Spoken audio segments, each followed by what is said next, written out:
alkyl amine plus NaCl, nitrosyl chloride. After reaction, prepare a product RCl plus N2 gas plus H2O. इस equation को रटना थोड़ा कठिन काम हो जाता है, तो इसे आइए चुटकियों में हल करते हैं।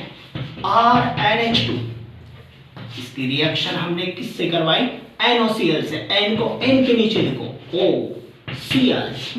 मात्र 5 सेकंड में प्रोडक्ट आपके सामने होगा। H2O, ये बन गए उत्पाद। हो गई ना ये आसान भाषा में। आज ही स्काईलाइट क्लासेज का क्रैश कोर्स ज्वाइन कीजिए।